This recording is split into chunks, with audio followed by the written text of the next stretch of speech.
Well, I'm about ready to get started on this lift kit for this Yamaha. I'm just unboxing all the components real quick. Nice piece of foam in there.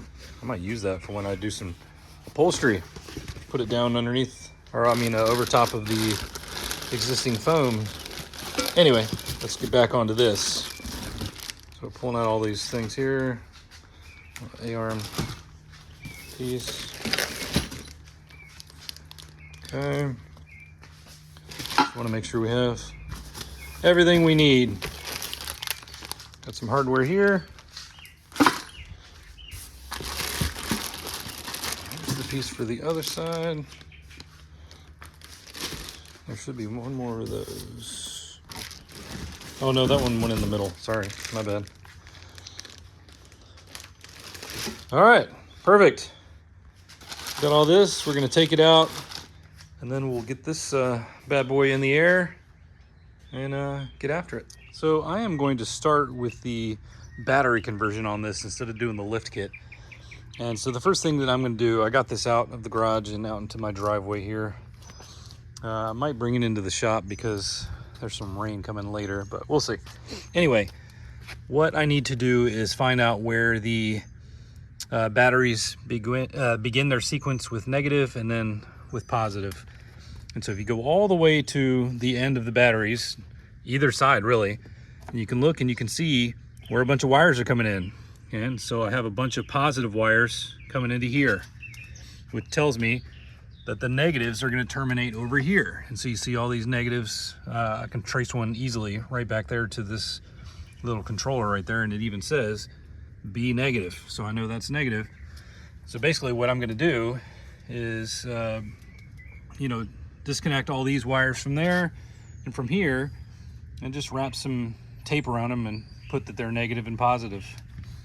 Then I'll just go, to make it easier, I will disconnect these jumper wires between the batteries so that when I carry them out, I don't have to carry them in pairs because they're attached to each other.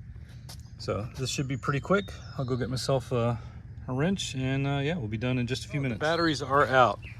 Got 2 here, got 4 over there. So I've got my positive wires bundled right here, negative wires bundled right here. And so now I need to get that lithium battery and figure out exactly how it's gonna sit in here because, excuse me, I'm breathing a little heavy because those batteries are heavy. The battery is bigger than the footprint for these battery pad things. And so I'm gonna have to make it sit up a little bit. What I'll probably do is just use like a piece of 2x4 over here, maybe one here, screw it into the frame, and then just use the ears that are on the battery to screw it into those 2x4s, but we'll see. All right, let's get to unboxing this battery. I just cut open the top of my razor blade there. Let's see what's in here. Got some hardware and then the covers for the positive and negative terminals. Toss it over there, instruction manual. That looks like the mount for the display. No idea what that is. Okay. 2 package shipping notification. That's because the charger came in a separate thing. I think this is the little display. That's really small. The one I have on my club car is much bigger. Okay, I think this is for holding the battery in place. Put these over here. More foam. There we go. And here is the battery. All right, so what I'm gonna do is get this thing out, and I'm actually gonna get it on the charger. Came with the charger too, and so I'm gonna get this thing, excuse me, all charged up, and then I'm gonna put it in, and I'll be able to test to make sure all the other electrical stuff works. So let's get to it. So let's see what's in the charger box here. Instruction stuff. This looks exactly the same as the charger I have for my club car. All right, so we've got the output, signal input. Okay, so this is what you're gonna plug into the wall. This is what's gonna go into the, or to the battery. Then we got the one that's for the signal, and that's what's gonna go to the display. And then get those hooked up over here. Shouldn't be too hard.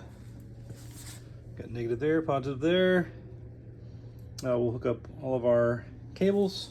Yeah, this thing should be wired up in just a few minutes. What I'm going to do now is put the positive and negative wires onto the battery, and then this has the lead for the charger. I'm going to go ahead and charge this battery, and then I'll get the display hooked up too, just to make sure that it's charging all the way before I put this thing into the car.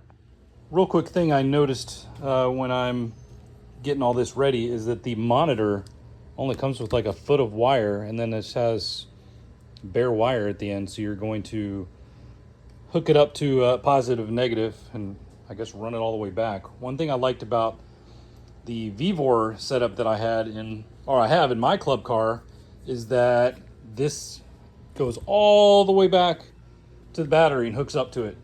So it came with like a 10-foot lead on it. So I think that DCHouse is a little cheap on this, where they could have easily made this long enough to where you could hook it up to your battery. That's pretty lame that they did it this way. So that'll just cause some unnecessary work in my opinion. Okay, what I'm doing now is adding the little mounting bracket to the battery. It's got these holes cut into it, and it just fits into these right here on the side. So I'm just going to slide that up here, and I've got some Phillips head bolts that I'm going to add on there and attach it. Perfect. We got all four done, got it done on both sides, and right now I'm just letting this battery charge, and then we'll be ready to install it in here. I'm going to remove these battery trays, and yeah, we'll see what we're working with. All right, well, I removed all those batteries, and I picked up the lithium battery and placed it in here, and I went ahead and attached the positive wires and the negative wires. I did have to extend this negative one, and for the time being I just used one of the jumper cables from the batteries that were in here and attached all the negative battery terminal things to this and kind of extended it. We'll see if that sticks around or not. But right now I know that I have power in here. My friend who I'm doing this for doesn't have a key, and so I put that thing in reverse. Oh, let me turn on the battery. Let's see if that siren comes on. Yep, there we go. So I know I have working power. I'm just waiting for him to go get a key. I think he ordered one on eBay or something.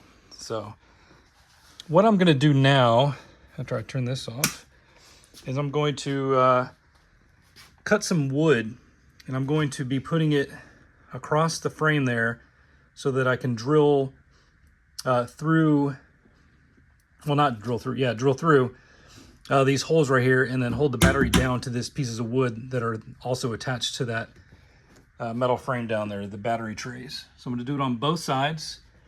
I'll cut some wood to the correct dimensions, so it'll go from here to about over here, and then I will secure the wood to the metal, and then after that I'll secure the battery to the wood. So let's get after it. I have mocked up the wood to the frame, and so I've got the battery sitting on it where I want it. Unfortunately, I can't get this battery this way enough to where I'm going to be able to use both of these holes. I could just use one on each side, or I could drill through this, no big deal. But I was running into the switch here, and I don't want to do that. So let's go over to the other side real quick. You can see I've got it here. Maybe a little bit of adjusting here. Perfect. So now I'm going to go underneath, and I'm going to secure the wood to the frame. The battery is mounted. It's in there nice and solid. Can't even move this thing. So pretty good. I haven't decided whether I'm going to mount this charger right here on the frame or not. I'm kind of hesitant just because when you're riding, all this crap that's going to come up is going to get it all dirty, so we'll see. All right, next up is to mount the display and the little bracket for it. I was looking over here for a nice spot, and I think I've decided to put it right there. It fits perfectly. So I'm just going to drill holes from this side through here, and then we'll secure it with a couple little bolts that we have, and then we will get the wires that we need to run all the way from up there to back here. And I'm just going to go all the way underneath the car, but we'll see that in just a second. So first, I'm going to hold the little bracket thing up there and drill the hole. Well, everyone, I got the battery installed, got the display mounted up here, and all I have to do now is splice in some wires here and just going to run it underneath the cart all the way back to the battery. And then I'm just going to connect the positive to here, red to red, black to black, and that should do the trick. So I'm actually going to add the wiring when you see that into my next video, because I am anxious to get started on doing the lift kit. So I've got it on the jack stands here, wheels and tires are right here. So that's gonna be the end of this video, but I did show you how I got the battery in, running the wires to the back. Should be self-explanatory. I mean, maybe not, that's why we're making YouTube videos, right? So we'll look at it one more time. You got a red wire and a black wire. So just connect red wire all the way back to the battery, to the red, and the black to the black side of the battery. And so I'm just gonna hook up some wire, fish it through. There's holes, lots of holes where you can get to the outside. And then I'll just get underneath and run it all the way along. Probably get a couple zip ties and zip tie it to the frame. And then I'll just pop up right here, get some connectors and hook it up. So that's it. You guys have a good one.